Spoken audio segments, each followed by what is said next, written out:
When you add up the 1949 strictly stock race at Charlotte, the first ever Daytona 500, Cale Yarborough and Donnie Allison at Daytona in 1979, the epic final race for the 1992 NASCAR Cup Series Championship, Kurt Busch and Ricky Craven slamming doors at Darlington in 2003, and of course, Ross Chastain's Hail Melon move. What you get is 75 years of NASCAR. And for this anniversary season, NASCAR fans alike will be greeted to a season that will sync the past, the present, and the future in perfect harmony. Richard Petty has won the 200th race of his incomparable Grand National Stock Car racing career.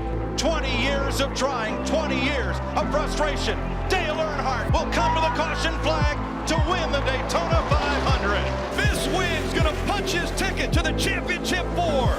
Gordon wins at Martinsville. Make room, Richard Petty and Dale Earnhardt. There's another seven-time champ. Jimmy Johnson wins his seventh NASCAR Sprint Cup championship.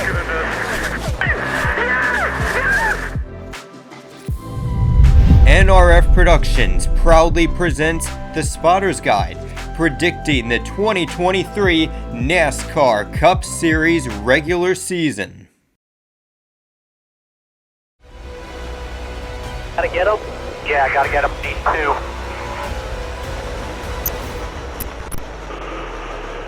Keep coming. Keep coming. Hang on, man. Talk to me, boys. You made the transfer. You made the transfer, man. Holy do you see that? Literally the coolest thing I've ever seen in my life. It almost doesn't look real. Wide open, around the wall in 3 and 4 at Martinsville. Unbelievable. Ross Chastain's 2022 season was straight out of Hollywood, Lightning McQueen-esque.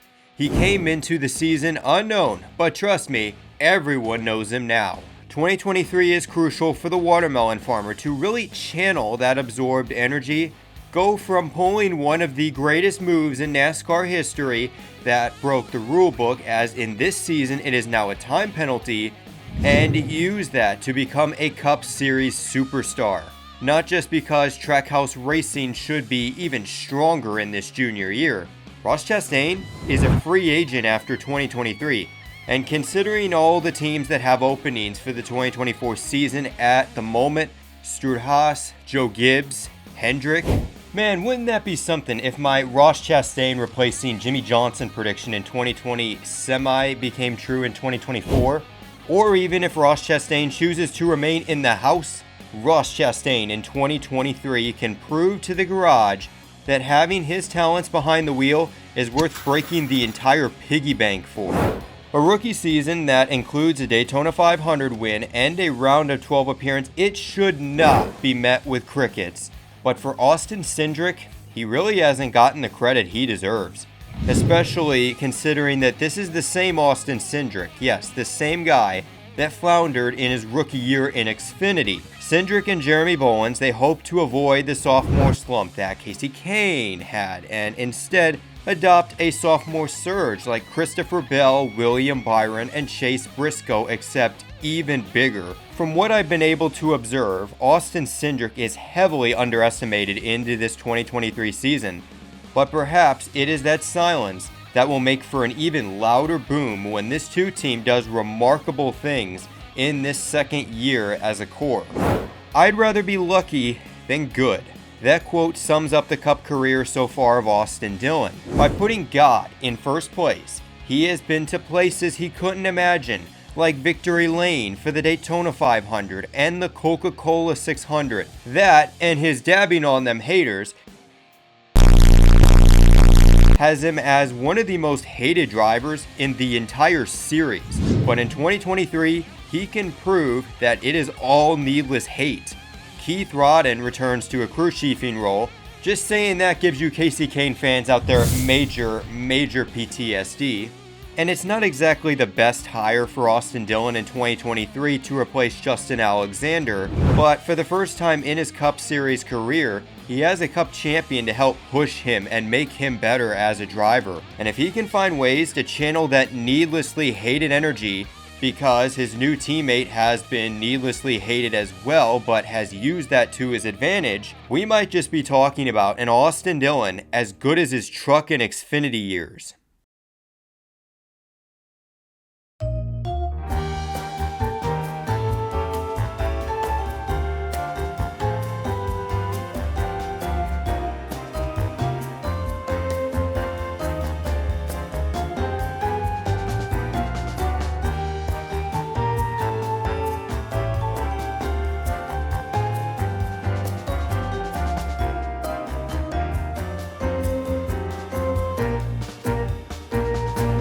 To put things into perspective on just how long Kevin Harvick has been in NASCAR, he's raced in every single NASCAR on Fox race except the 2001 Daytona 500 and 2002 Spring Martinsville when he got suspended for spinning Coy Gibbs in a truck race. Kevin Harvick has achieved anything and everything that NASCAR has dangled in front of him like a carrot, so it is no surprise that this first ballot Hall of Famer is retiring when the risk of injury or even death, because let's be honest, this is a dangerous motorsport, outweighs getting 2 to 3 more wins to make his legacy slightly more statistically appealing. When it comes to Kevin Harvick in 2023, expect him to regress yet again. Still, this needs to be talked about because there's just something about this core of Kevin Harvick, Rodney Childers, and this 4 crew that radiates of Jeff Gordon 2011 to 2015 energy. What I've been able to observe is no matter how murky the waters are, no matter how steep the mountain is, this team just never gives up, and you're making a massive mistake leaving them off of your playoff grid even with the decline of Kevin Harvick. Even past his prime, the era of 2018 to 2020, expect Kevin Harvick to prove why he's forever one of the all-time greats. Kyle Larson had the tough task as high as the Empire State Building to defend the most dominant championship season in over a decade. Instead of 2021 Kyle Larson, what we got was the 2018 to 2019 Kyle Larson that overdrives the car and races his competition dirty, which to his credit got him some wins when you look at Auto Club, putting his teammate into the wall, Watkins Glen, running a teammate up the track, Homestead, spinning the leader on pit road, even though technically to defend Kyle Larson, he was the dominant car in that race. But it also caused him to make an overly aggressive move at the Charlotte Roval that ejected him from the NASCAR playoffs and his chance to defend his title. The flame in the kitchen is hot for Kyle Larson this season. Another okay year, and he'll be referred to as a one-hit wonder, perhaps second fiddle to Chase Elliott. But as a demon on wheels, Kyle Larson in 2023 is well poised to retake the reins at Hendrick. In the last 3 races of 2022, Larson led 267 laps and he was lights out dominant at Homestead. Shades of his 2021. So when you couple in the desire to patch up the pitfalls and the dominance that Kyle Larson showed at the end of 2022, arguably Kyle Larson is a 2-1, 3-1 odds-on favorite to win this NASCAR Cup Series championship in the 75th anniversary season. Brad Keselowski's first year as a driver-owner was closer to Bill Elliott than it was Alan Kulwicki. No wins for the first time since his rookie season, the season where he trash-talked Kyle Busch as a driver that was 25th in the points. Kyle Busch is an ass. But to be fair, the season ended in race 5 when RFK was caught sticking their hand in the jar of single-source parts. NASCAR sentenced them to the Chinese water torture of basically spending the entire season as a research and development team for Chris Buescher.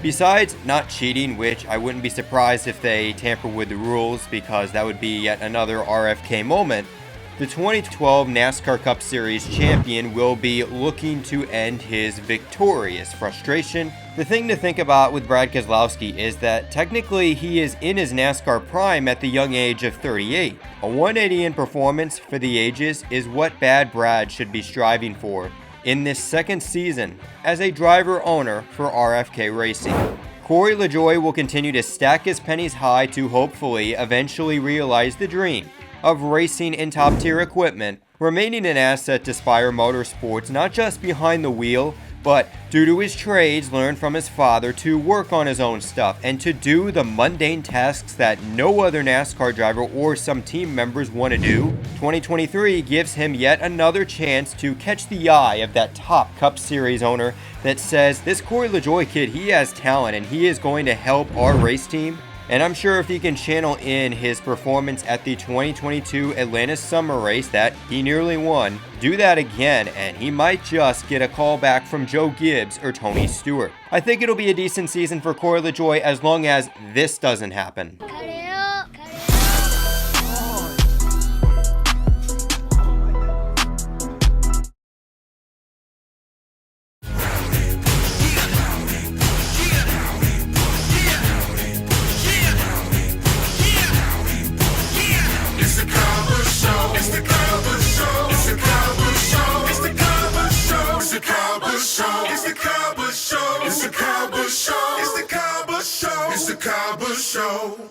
Are you not entertained? Because season 19 of the Kyle Busch Show will be the first without his big brother, which means we won't have commentary from Michael Waltrip that thinks that we're watching some adult video. Push me, brother, push me. Second, of course, to welcoming a new setting for his NASCAR Cup Series career, which will be in Welcome, North Carolina, Richard Childress Racing. Pairing up with the 2019 Xfinity Series championship winning crew chief Randall Burnett and driving for a team that won 3 races 1 season ago. Historically, a motivated Kyle Busch is dangerous, lethal. Kicked to the coals by Rick Hendrick, unconventional for his public image, Kyle Busch won 8 races, nearly more than his replacement, Dale Earnhardt Jr., in his entire HMS career. Now as an older 2-time champion at a different stage in his NASCAR career, Kyle Busch is here to prove a point to Joe Gibbs Racing that while Ty Gibbs, yeah, he might be the future, he might win you a lot of races in the long term, cutting ties with arguably the greatest driver of the 2010s will go down as the worst mistake a team owner has ever made in NASCAR's 75-year history. Chase Elliott's 2022 season mirrored that of MLB's Paul Goldschmidt. He wasn't flashy in his dominance, but instead consistently the all-around best at his craft week in, week out. Also, like the 2022 NL MVP, Chase Elliott did not perform under the bright lights of the postseason. No, get those lights off! Off! Turn them off, they're too bright, turn them off! After limping through every round of the postseason through playoff points, a late block on Ross Chastain was what officially tore the fabrics of a strong 2022 season. The 9 team just lost their edge, and it makes you wonder, is what happened at the end of 2022, is it a precursor to 2023? Chase Elliott earned just 3 top 10s in the playoffs, and couple the consistency of William Byron and the flashes of 2021 Kyle Larson that he had at the end of 2022, it is more than plausible that Chase Elliott has a regressive 2023 season on par with his inconsistent 2019, which to his credit is still remarkably better than the best season for most current Cup drivers right now. What I've noticed when it comes to NASCAR is that there's some drivers that want to be the show, and then there's other drivers that just simply want to be in the show. Aric Almirola gives off that vibe of being a driver that just wants to race fast cars, get the Smithfield check, and enjoy the ride. Time and time again, Aric Almirola has been expected to take the leap forward to be on par with Kevin Harvick, but every single year it's mid-results after mid-results after mid-results. The second half of 2022 assured that, as while Kevin Harvick and the 4 team, they persevered to win, overcome all obstacles, Aric Almirola and the 10 team let a solid first half of the season, one where he had the most laps completed of any driver, go to complete waste with a free fall in July. Yes, Drew Blickensderfer, he is the right guy on the box, but just how much can you really get out of a 3-time winner that's on the back end of his Cup Series career? I think it's time to admit, Denny Hamlin is the anti-hero of NASCAR. He's been a strong character, whether it's through his driver altercations or being an outspoken critic of the motorsport, but he just hasn't shown that he has the qualities to conquer when the Bill France Cup is on the line. Chris Gabehart will aid him in his 18th and potentially final quest to win the NASCAR Cup Series championship. With FedEx looking to cut costs due to a U.S. economy on eggshells, Denny Hamlin might just be toast when it comes to being a contender for the championship. If the aging Denny Hamlin is to ever deliver his legacy, that championship, to make him an all-time great, that time has to be now. If you want to find Ryan Blaney in the Webster Dictionary, look up the word potential.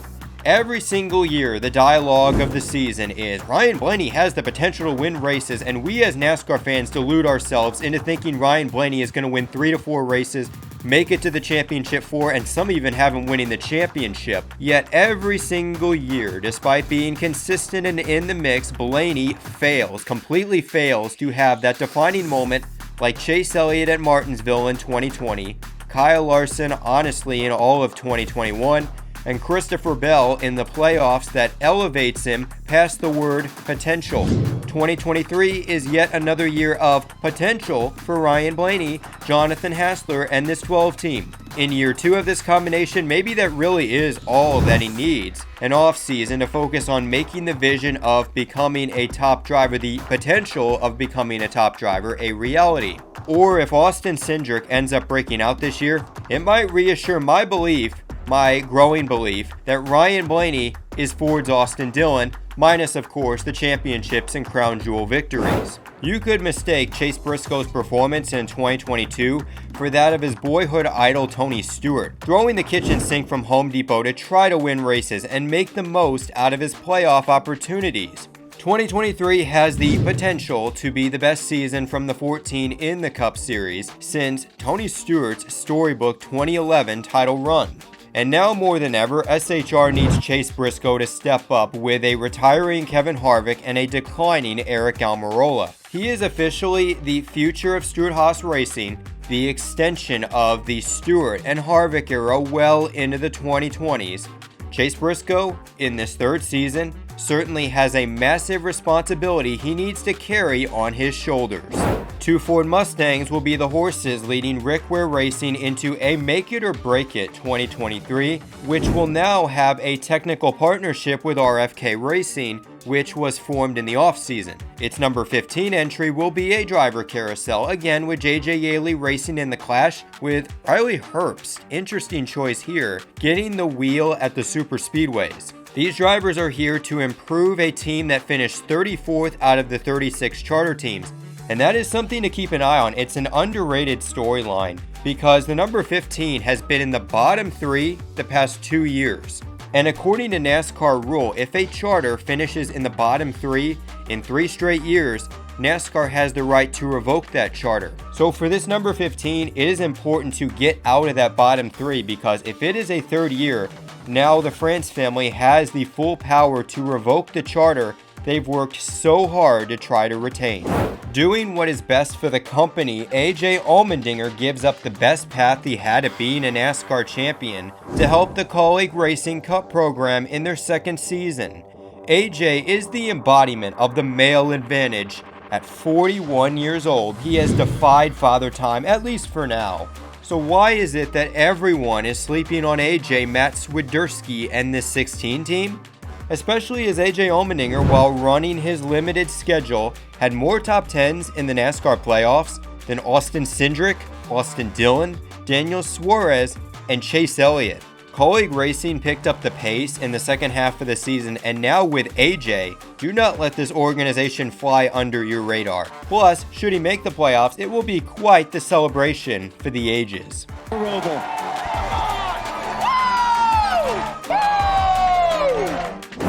Chris Buescher is the NASCAR Cup Series Mendoza line. His past 4 points finishes are 20th, 21st, 19th, and 21st. He is the definition of mid, but Bristol last summer gave him his first victory where he was unassisted by Mother Nature and her blinding fog. Will Chris Buescher win a race in 2023?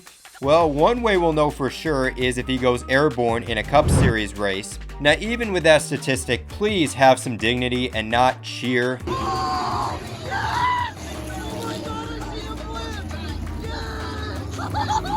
Meanwhile, for RFK Racing, this is also a big year.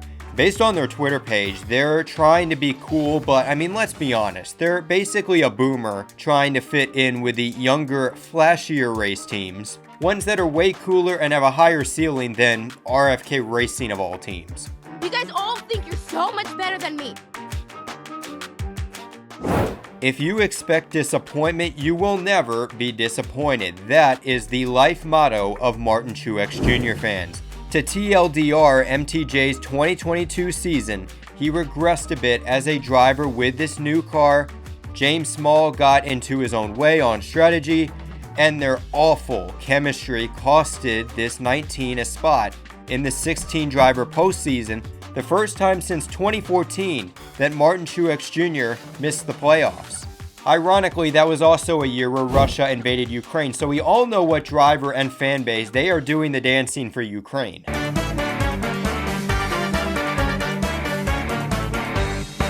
JGR has surprisingly left this pairing unchanged for 2023, despite the colossal shortcomings, and honestly, this might just lead Martin Truex Jr., 2017 Cup Series champion, into retirement. Like Kevin Harvick, the risk of continuing might pass the reward if Martin Truex Jr. can't turn back the clock to at least 2021. If that doesn't happen, we will see the waning of MTJ's career in this 18th full-time season. Christopher Bell shook up the Joe Gibbs Racing norm in 2022. No longer was this an organization led by its big three veteran core, but for once, one of their homegrown talents. This was the best season for car number 20 since the Matt Kenseth era, which is definitely surprising considering the storied history of this entry. Met with an aging Denny Hamlin and Martin Truex Jr., as well as a young Ty Gibbs. Is it time to say this? Christopher Bell is the face of Joe Gibbs Racing. All those years ripping the wall in dirt, dominating trucks and Xfinity, now has him pioneering the championship hopes for an organization that many think is heading the way of Roush and RCR. But with a number 20 team consisting of two-time champion Adam Stevens, Joe Gibbs Racing, like the early 2000s, will be led by car number 20. The rookie season of Harrison Burton went as well as this pit stop at Texas. The Wood Brothers Racing team went from being a competitive team with Paul Menard and Matt DiBenedetto to 27th in the season standings. The NASCAR Cup Series, it is a harsh climate, but Brian Wilson and this 21 team, they should be better equipped in year 2. It is Harrison Burton now that really needs to move the needle as a Cup driver. Wood Brothers Racing, they sacrificed it all to hit the rebuild button for Harrison Burton, and it's finally time to start showing Roger Penske that he made the right decision.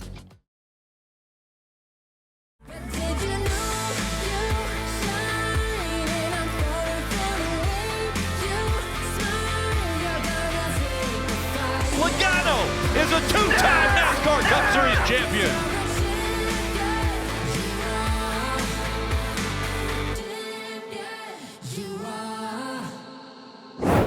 Joey Logano's 2022 season was like no other, and ironically, it was the season of Joey Logano considering 2022, the two car numbers that Joey Logano has driven in his Cup Series career.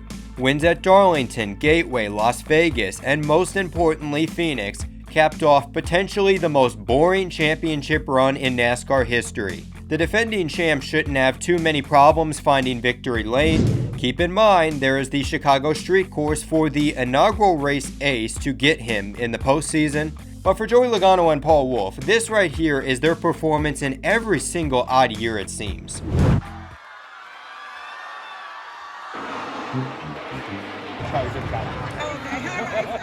If Joey Logano can overcome that, dominate, show that he is the sliced bread he is nicknamed after, his 2023 season will be, well, you know the phrase.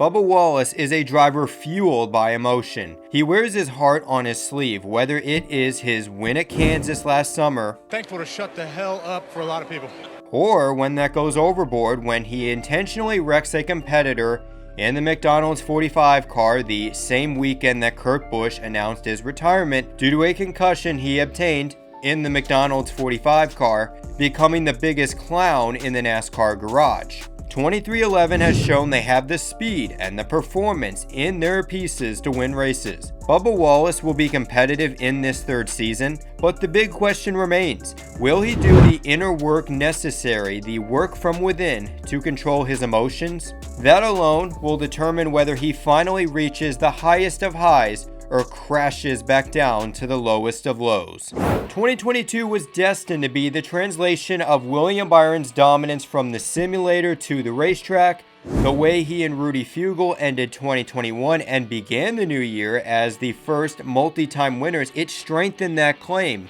You know what cools that off? Having just one top 10, remember this is a Hendrick car, just one top 10 during the rest of the regular season. Though to be fair, the 24 team did clean up their inconsistencies with 6 top 10s and a worst finish of 16th in the playoffs. Heck, if it weren't for an abysmal, atrocious qualifying effort, Byron would have been in the driver's seat to make it to Phoenix on points. So far, William Byron seems to be the Ryan Blaney of Hendrick, except at least in every season, to his defense, he has progressed in some way. If that energy from the 2022 postseason continues, that progression will be at high speed in 2023. Justin Haley was the most underrated Cup driver in 2022. If it weren't for the worst pit crew on pit road getting Trent Owen suspended not once but twice, we would have seen this second half surge come much sooner for Ware Racing, in particular this 31 team. Justin Haley turned on the boosters by scoring a lot of points due to some consistent finishes, highlighted by incredible showings at Texas and the Charlotte Roval. Now, with AJ Allmendinger's energy every weekend and a new rule which means that the crew chief will not be suspended if a wheel comes off, Justin Haley seems destined to be this breakout star to potentially become the best driver that he can be. Michael McDowell set records not just for Front Row Motorsports but himself as a mid-30s driver, statistically the peak of being a NASCAR Cup Series driver. His 12 top 10s ranked him ahead of big names like William Byron, Bubba Wallace, Chase Briscoe, and 2012 champion Brad Keselowski. The 34 team will have to deal with the loss of Blake Harris. That's now 2 crew chiefs that jumped ship for bigger teams in 2 years. If this were a rookie driver, it would be painful, but for Michael McDowell, he's perfectly used to the adaptation mechanisms needed to thrive in an ever-changing NASCAR world. Michael McDowell is going to be just fine in 2023. Teammate Todd Gilliland continues his trust the process journey for a 38 car that desperately needs a rock. Ryan Burgundy leaves his role as the car chief for the 34 to coach Gilliland in this second season. And much like Justin Haley, he is an underrated driver which suits his style. After all, he was under a microscope throughout his Kyle Busch Motorsports tenure, and he crumbled hard under that pressure. With a veteran like Michael McDowell and his dad to coach him, Todd Gilliland looks to build this Front Row Motorsports organization, build them a stable future for many years, many decades to come. Because at some point, you're fed up with the noise. I've got one goal: win. The 41 in the past few years has been a disaster. Faced with a driver crisis, Stewart-Haas Racing permanently mended the career trajectory of one of their young drivers to go the quintessential SHR route, signing an older, experienced Cup driver that won't take the BS from anybody. Sounds kind of like Tony Stewart. Ryan Preece officially has his big break. It doesn't get much bigger than driving the car 2004 Cup champion Kurt Busch once drove, even though the team has changed so many times since that 2018 season. Chad Johnston makes his Cup Series return, looking to build on what he and Preece did in trucks last year. Second chances don't come often. Ryan Preece has one objective, and that is to win. And like water to a dehydrated castaway, this is the attitude a team that has made the playoffs just once in the past 4 years desperately needs. The newly formed Legacy Motor Club has its second pawn in its long-term game. The Sage Karam spinning, no underwear wearing, getting nauseous while doing a burnout wheelman that won 8 Xfinity races last year. Noah Gragson, NG, is a character, but let's be honest here, he is going to have to clean himself up. If trash-talking Ty Gibbs the entire week... I don't like him. 3.5 men. 3.5 guys who get to be a part of this. Little man. Ty's got church in the morning. Ty Gibbs racing car, I mean Joe Gibbs racing car. It'll catch up to him. Ty Gibbs is going to win the race and the championship. And if I was any closer and get that POS, but definitely sucks to lose to someone like that. Just to get clowned on in the big race wasn't enough. He is a NASCAR Cup Series rookie driving for the Legacy Motor Club. Richard Petty and Jimmy Johnson will expect a standard from Noah Gragson that he will have to meet in order to not just fit the mold, but to also maximize his performance in his rookie season. The 43 team might just be constructing a dynasty for the Legacy Motor Club. Dave Elenz is here through 2025. Erik Jones, the driver that got away from Joe Gibbs Racing, is also locked in for the long haul. Expect Erik Jones to continue to remain efficient. He's a driver that just seems to do the little things right to get the most out of his performance. Man, if only he had a personality that made Focus Factor want to stay long term. Imagine winning a Southern 500, the first win for the 43 in years, and deciding in the boardroom, yeah, we're gonna head out. We're gonna completely end our sponsorship after a successful 2022 season. Couldn't be my company. Unfortunately, you gotta add that to the Petty 43 misfortunate legacy, but hey, at least they have a strong foundation in this 2023 season with the 43. And if they can show results, if they can perform like Trackhouse, sponsorship is going to come, and it is going to come in a big way. Tyler Reddick should be damn lucky the cards played out like they did. His mid-season betrayal of Richard Childress Racing for 2311 broke an industry norm, but I mean, to his defense, so did just about everything that happened in NASCAR last year. Tyler Reddick is no Kurt Busch when it comes to the binder full of knowledge on cars and tracks he's accrued from 2 decades on the NASCAR Tour. 2022 was the year that Reddick started to come into his own in the Cup Series. Sure, 2311 might turn out to be a downgrade, but with how this organization performed at the end of 2022, that's a driver and an organization both with momentum. Combining each other together could be a deadly concoction for the rest of the garage. The long-term marriage of Ricky Stenhouse Jr. and Brian Patty in the NASCAR Cup Series is over, meaning that the 2-time Xfinity Series champion reunites with Mike Kelly, who was also his Cup crew chief for 2014. For JTG Daugherty Racing and Stenhouse, this might be a make it or break it year. Both have the resources, the chemistry, the potential to do something great, but as we've seen, JTG Daugherty Racing has fallen a few pegs at Chevrolet. With that and Ricky Stenhouse Jr. likely being a candidate to replace Kevin Harvick, considering the news with Sonny D, we might be talking about the end of an era should JTG not pick up the pace in this 2023 season. Alex Bowman's 2023 season has a bit of an Erik Jones 2020 vibe going for it. Ally finds itself in the final year of his contract, which wouldn't be the first time Bowman lost a primary sponsor. Remember, Nationwide was supposed to be the long-term bridge from Junior to Bowman before they, like hundreds of big companies, no longer saw the value in NASCAR. But even if Ally stays, you don't think Hendrick is having fantasies of Ross Chastain in the 48, especially after Martinsville in 2022 that knocked one of his cars out of the Owners' Championship? Despite putting up some decent numbers, 7 victories, and never missing the playoffs at Hendrick, for Alex Bowman, 2023 is the year he needs to shed the fourth wheel hack label he has been labeled by most of his competition, as well as a lot of people in the industry. Or yet again, he is going to find out from a Taco Bell drive-thru that he is losing his ride. Cody Ware is why people have a problem with the 1%.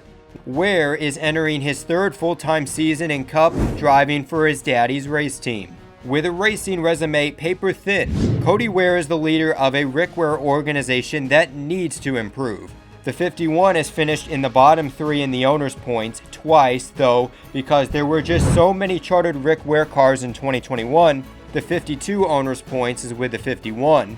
Because of that, finishing top 33 in points isn't mandatory, but recommended to ensure Rick Ware's Cup Series survival past 2024.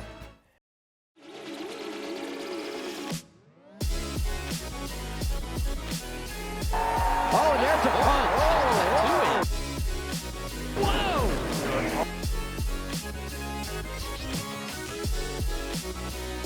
Ty Gibbs is going to win the race and the championship.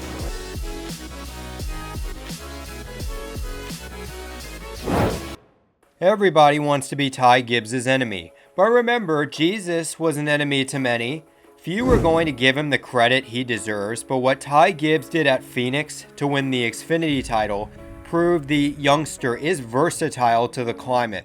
I almost compare it to going up to bat in the top of the 9th inning in a Game 7 World Series game, down 2 strikes, and hitting a crowd-silencing home run. However, the NASCAR Cup Series is a different battle Gibbs will have to harness, which is why veteran Chris Gale gets his much-deserved second shot at the big leagues. Joe Gibbs Racing is going to be strong next year. Stop deluding yourself into thinking they're going to fall off. Still, for Ty Gibbs, he has a tall order ahead of him, filling the shoes of a 2-time Cup Series champion. Ty Dillon is so forgettable in the NASCAR Cup Series that, in fact, I'm doing this raw. I didn't even do a script for Ty Dillon, so I'm just going to say it like it is right here. Petty GMS, yes, he didn't do the greatest, but Ty Dillon has said that the communication wasn't great. He wasn't treated the best. However, he goes to Spire Motorsports, and I think this is something that is just kind of a filler. If Ty Dillon wants to make the most out of Spire Motorsports, cars that aren't necessarily at the top level, he's got to be aggressive like he was in the Clash last year. That is really his only way to stand out in this 2023 season. Live Fast Motorsports is making their boldest strides forward in year number 3, leaving the wing of Ford and Stewart-Haas Racing to instead form a technical alliance with Richard Childress Racing and run Chevrolets. Spire part-timer Josh Bilicki brings his Ziegler sponsorship over to run a partial schedule, alongside, of course, team co-owner BJ McLeod. Now, Live Fast doesn't necessarily have to worry about losing its charter like Rick Ware, but they'll want to improve greatly from their 36th rank last season, which was rather disappointing, a downgrade from 2021. 2022 for Daniel Suarez was memorable. He saved a snapping turtle, got a ring, but most importantly, he got to smash more taco piñatas than his replacement drivers in the 19 and the 41. Though this is a core that is no longer a Mexican underdog, this is year 3 for Suarez, Travis Mack, and the 99, and that means there are legit expectations that need to be met, especially with the bar at Trackhouse getting raised higher by Ross Chastain. Daniel Suarez needs to evade the second fiddle label at Trackhouse and prove that this is the house he built and is continuing to build as the 2024 NASCAR Cup Series champion. The 2023 NASCAR Cup Series season doesn't have a wholesale schedule shakeup, besides returning to the cow pastures of North Wilkesboro for the All-Star race, then going up to Chicago for the inaugural NASCAR Cup Series street race. And I seriously wonder if some NASCAR drivers are going to take the advice of boomers and wear a bulletproof vest, or if they're going to get some pointers from Justin Bieber about how to run a street race. Learned a lot in street racing. Meanwhile, the rule changes are where things get interesting. The DVP is increased to 7 minutes, no stage cautions for the road courses, if only they would do that everywhere and just award points after a certain amount of laps. Then, because NASCAR loves to lower their standards, if Cody Ware is 34th in points and catches a lucky fog win at the Daytona cutoff race, he will make the 16 driver playoffs.